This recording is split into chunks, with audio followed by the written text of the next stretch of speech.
Welcome to the Wake Before the Day podcast with my parents, Clark and Bobby. We're excited to talk about the Bible and the Holy Spirit adventures. Thanks for listening.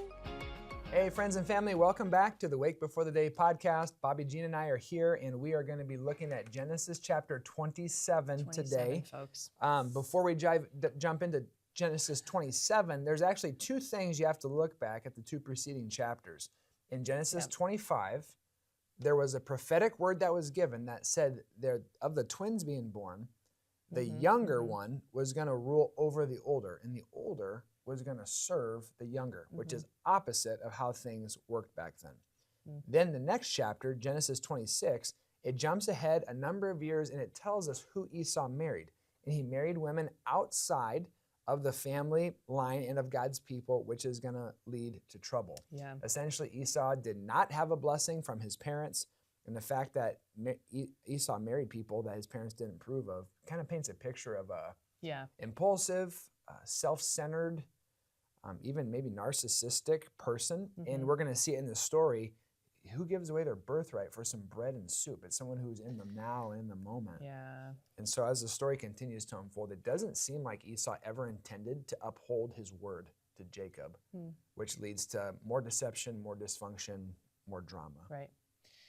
So let's summarize verses 1 through 10 and kind of pick up here and now in chapter 27. So Isaac is old. He is old and he cannot see well at this point. So Jacob comes in, he's on the scene. Esau gets sent out for some food, and Rebekah hears about this. And so interesting that we have multiple people playing into this, like what's going to happen.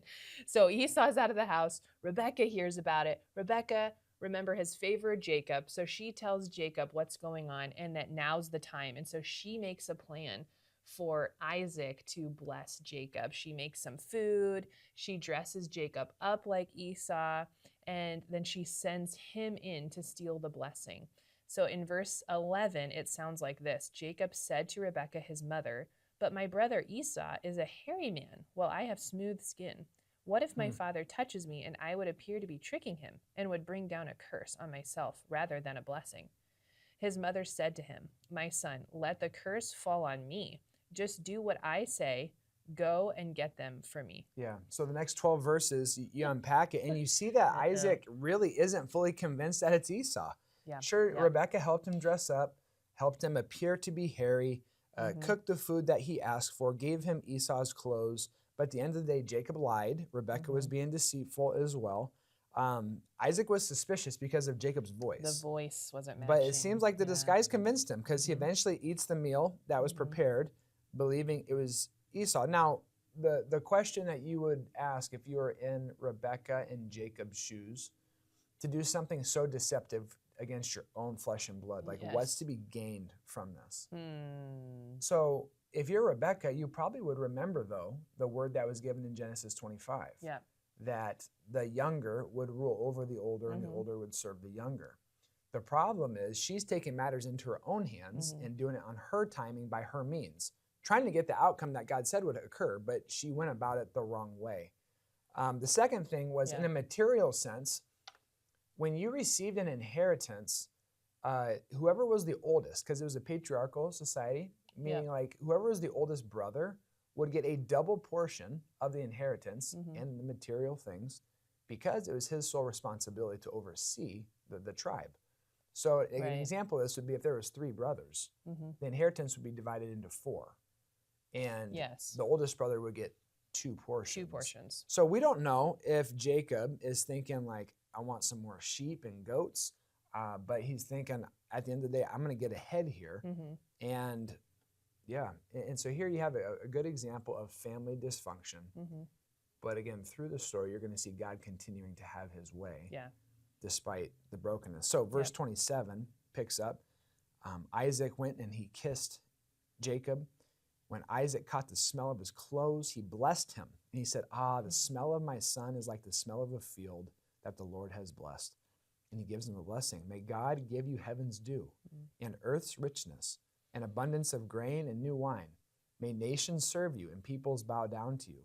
Be Lord over your brothers, and may the sons of your mother bow down to you. May those who curse you be cursed, and those who bless you be blessed. Mm-hmm. So when you look at verse 29 specifically, that Yeah. is almost verbatim what God told Abraham in Genesis 12, chapter 3. It's identical. I'm going to curse those who curse you. I'm going to bless those who bless you. So what happens is what God gave Abraham was given to Isaac. And what was given to Isaac just skipped Esau Right. and was given to Jacob. Oh, you guys, it just continues, the drama, the family drama, because Esau comes back and he wants what he thinks is rightfully his. So that's 31 and 30. And now pick it up in 32. His father Isaac asked him, "Who are you?"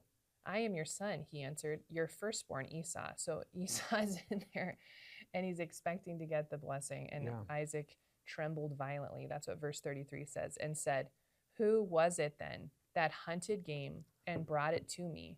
I ate it just before you came, and I blessed him, and indeed he will be blessed."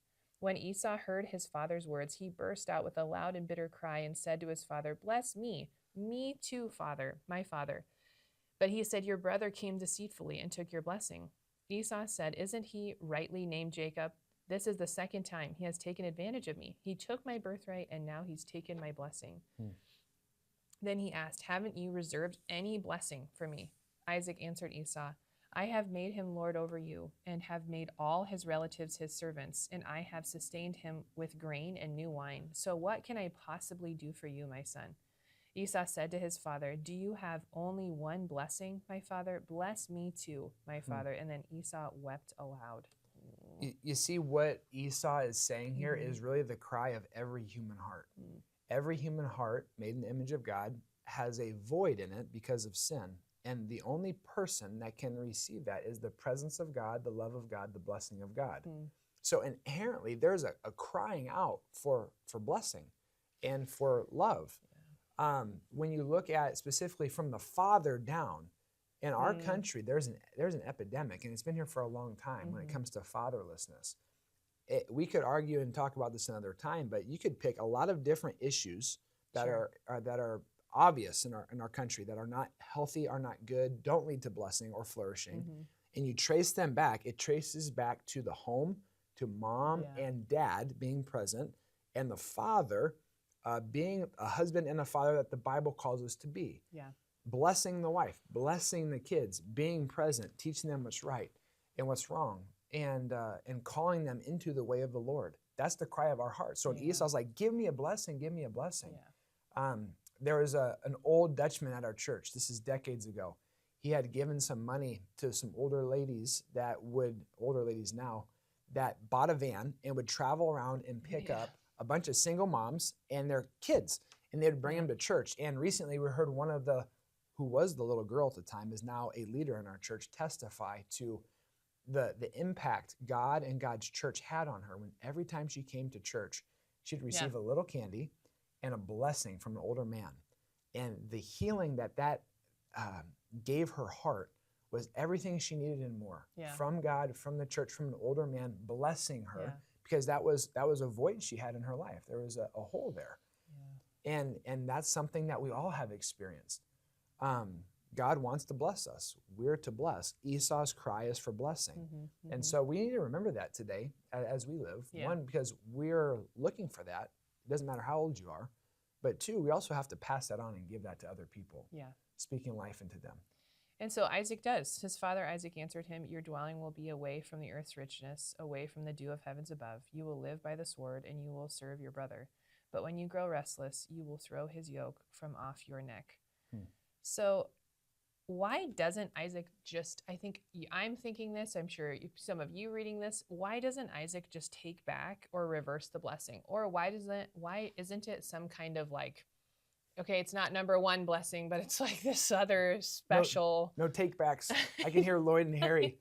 Can't triple stamp a double stamp right now. So talk about that. You're like, why doesn't he just take it back? Yes. You know? Right. It was just a one-time thing. Yeah. So to be clear, no one knows for sure. But the two things that seem most probable is, one, words and names carried so much weight back then, far more than they do today. For instance, when someone was named in the Bible, the meaning of the name, which we're going to see in a couple of podcasts, has a great deal of clarity when it comes to who this person is, the circumstances around their birth, and even like the future, the destiny of this person. Mm. And words carried weight. So when you would bless somebody, God would use those words to truly bring change into their life. And so it's so different than us today. Today we talk about, we love tacos, we love the Dodgers, I love you. You're like, wait, are those all on the same playing field? Or like, what do your words mean? And there's that old line you would say on a playground. Sticks and stones may break my bones, but your words will never hurt me. And the truth is, that's the farthest from the truth. Words hurt. Forgiving is not them forgetting. We carry some of that stuff with us. Hopefully they lose their power over time. But here, words matter. And so when Isaac gave his verbal blessing, there was an exchange that occurred as he spoke it over his son. The second reason goes back to Genesis 25. And just like Rebecca probably had in the back of her head, I know how this is going to end. We don't know the roadmap there, so she took matters into her own hands. I wonder if Isaac was like, wow, I just got duped. But God told us this was going to happen. Yeah, the Lord of this. Yeah. So I guess we're just going to go with it. Yeah. Right. Yeah. Right. That's good to clarify. Yeah. Verse 41 sounds like this. Esau held a grudge against Jacob because of the blessing his father had given him. Not surprising. Not surprising. Yeah. He said to himself, the days of mourning my father are near. Then I will kill my brother Jacob. So this is, I think, another just like really clear picture of like the seriousness of what just happened. Like it wasn't just like, oh, a pat on the back, love you, you're my favorite son. Yeah. It was like, this is your destiny and like your trajectory that has been laid out now. And so Rebecca understands this. So she sends Jacob away. She sends Jacob over to her brother Laban. Yeah. And so that's a name that you should recognize because we remember it when when Isaac and Rebecca started their relationship, that Laban was there. And so Rebecca thinks like, okay, Esau, he's going to intend to kill Jacob, but Jacob will be safe with my brother. And so it's curious though, because here again, we see Rebecca stepping in and kind of dictating, or we're going to use the word manipulating here in a little bit. Also his safety, but also his potential future marriage. And so what I mean by that is we understand that Esau did not marry well.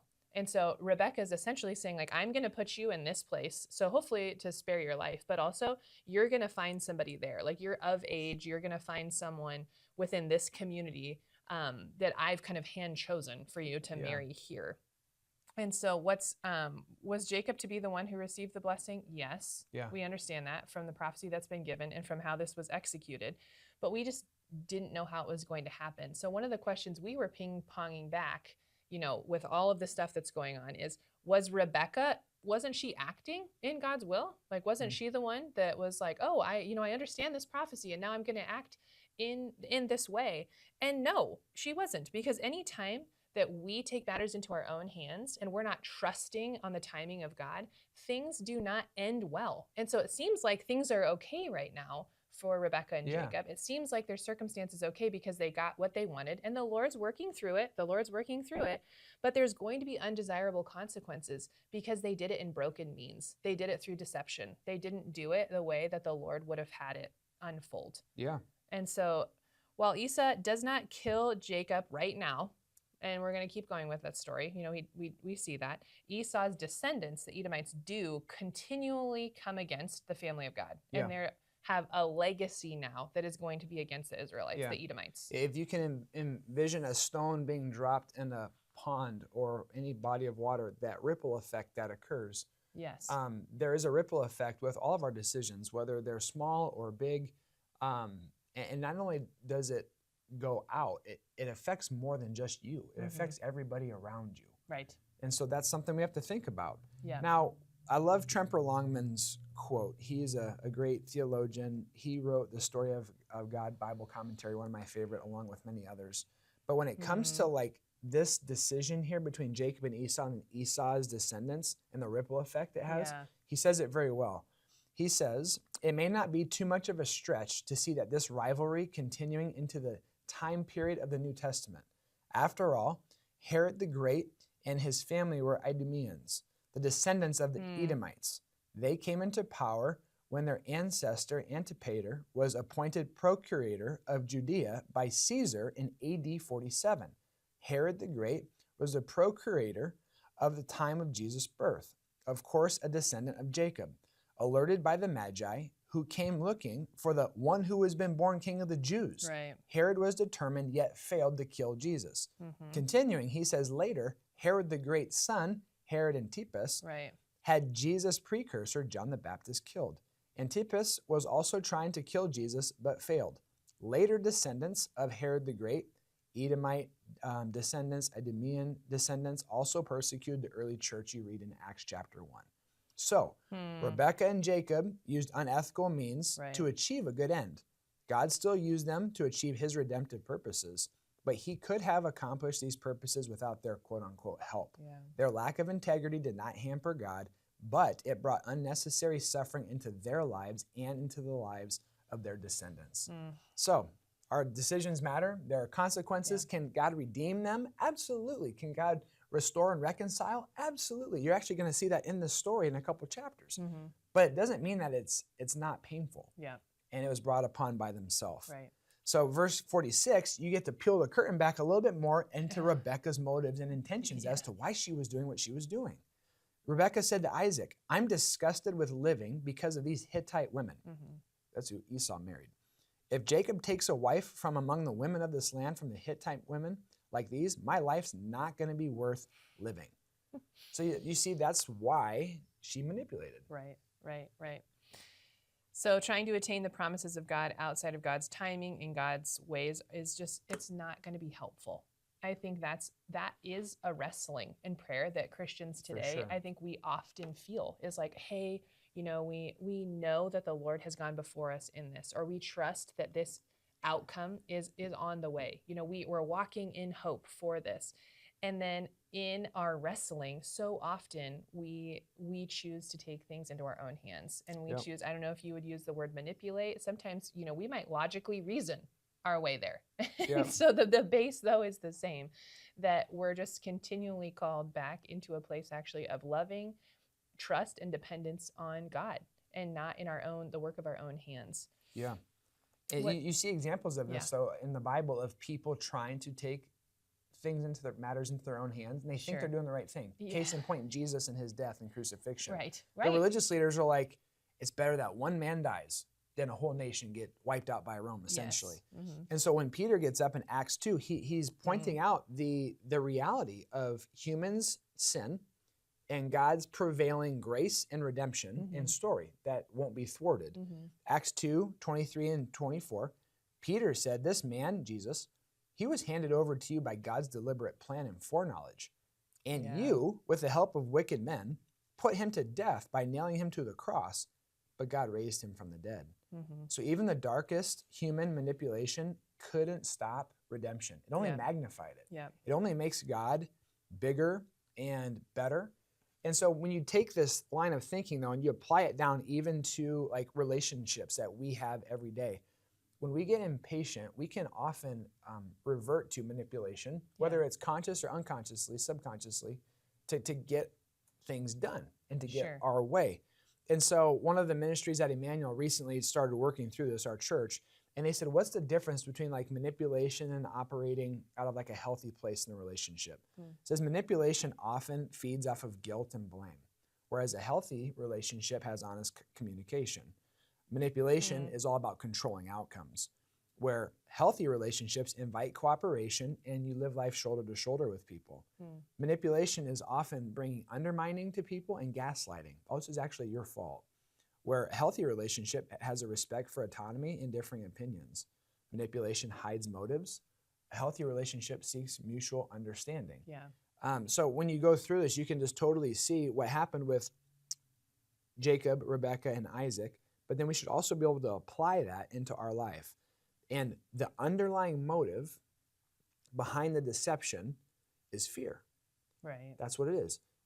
Rebekah has fears that these women that are not from their people group are going to ruin her household and home, which she might not be wrong there. There's a fear that God maybe forgot about the blessing and the prophetic word he gave in Genesis 25. So she had to take matters into her own hands. You just go through it.